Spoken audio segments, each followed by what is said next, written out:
Bonjour tout le monde! Aujourd'hui, jour 3 des Jeux d'hiver de 2010 à Vancouver. On vous invite pour une session de patinage avec des invités très particuliers et on visite le Zodiac Square à Chinatown pour une exposition très créative. C'est parti!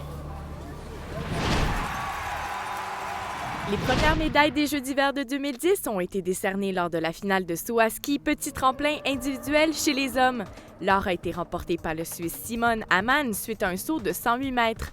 L'argent a été décroché par le Polonais Adam Małysz et le bronze est allé à l'Autrichien Gregor Zlaroun-Zayer. Le patineur de vitesse néerlandais Sven Kramer s'est emparé de l'or aux 5000 mètres chez les hommes avec un temps de 6 minutes 4,6 secondes. Il a confirmé sa domination en fracassant un record olympique de distance, ce qui est très particulier pour ces Jeux puisque l'anneau de Richmond est situé au niveau de la mer. La biathlète slovaque Anastasia Kuzmina a remporté le sprint dames au Parc olympique de Whistler. L'Allemande Magdalena Neuner a empoché l'argent avec seulement 1,5 secondes derrière sa rivale. Plus tard, Marie Dorion a offert à la France sa première médaille des Jeux, soit le bronze. En hockey féminin, la Suède a battu la Suisse 3-0 et lors de la partie Canada contre la Slovaquie, l'équipe canadienne a gagné 18-0, brisant un record olympique pour le plus grand nombre de buts comptés lors d'un match de hockey féminin. Les premières médailles en patinage de vitesse piste courte ont été données lors de l'épreuve finale du 1500 mètres chez les hommes. Le Sud-Coréen Lee Jung-soo a remporté l'or et ses deux coéquipiers qui étaient tout juste derrière lui ont chuté lors du dernier virage du tour de piste finale, ce qui a permis à l'Américain Apollo Anto Ono de prendre l'argent et son compatriote J.R. Selski de mériter le bronze. Anna Kearney a remporté le titre olympique de ski acrobatique boss sur la piste de Cypress Mountain. La course vers l'or a été très serrée entre l'Américaine et la lauréate canadienne Jennifer Hale qui a terminé deuxième. Le bronze a été remporté par Shannon Bark des États-Unis. Bien entendu, ce n'est qu'un bref regard aux faits saillants. Pour plus de détails sur les résultats et la une, dirigez-vous au vancouver2010.com et sélectionnez horaires et résultats. Profitez-en pour jeter un coup d'œil au tableau des médailles et cliquez sur l'onglet du sport de votre choix pour en apprendre un peu plus sur les dernières nouvelles, les pointages finaux et les biographies d'athlètes. Robson Square est un incontournable en matière de divertissement direct. Son emplacement en plein cœur du centre-ville en fait une destination de choix pour une foule d'activités en famille. On y retrouve une patinoire complètement couverte, ce qui à Vancouver nous permet de profiter de ce sport, beau temps, mauvais temps.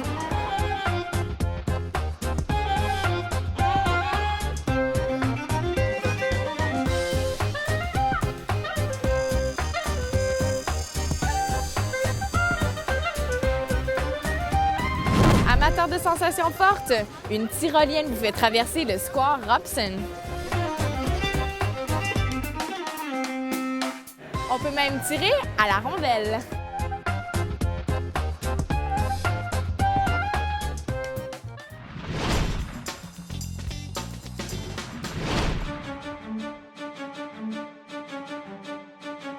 Les expositions et activités interactives qui ont lieu à Zodiac Square à Chinatown célèbrent les jeunes et la créativité sans limite qui les anime. On met en lumière leurs œuvres sur des villes hautes olympiques, Beijing, Vancouver et Londres. Le coloré personnage Pierre Lapointe vous fera vivre des merveilleux moments musicaux imprévus. Découvrez l'univers mélancolique et épicurien de ce brillant chanteur que les critiques ne cessent de comparer à David Bowie. C'est ce soir à la Place de la Francophonie. Dance Canada Dance présente la rencontre unique entre deux grandes troupes de ballet canadiennes. Ce gala olympique mettra en vedette une œuvre de la chorégraphe Marie Chouinard et une performance énergétique typique à Edith Galili. C'est un rendez-vous ce soir au Queen Elizabeth Theatre. C'est tout pour aujourd'hui. Nos meilleurs vœux pour le Nouvel An chinois. C'est un rendez-vous demain pour une autre journée aux Jeux de 2010 à Vancouver.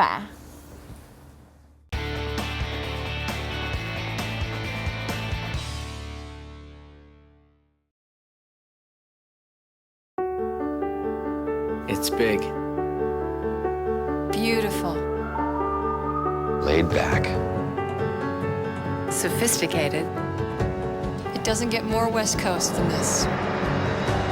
Some call it British Columbia, Canada. But we call it Home. British Columbia, 2010. You gotta be here. Pour réussir vos vacances en Colombie-Britannique, visitez hellobc.com.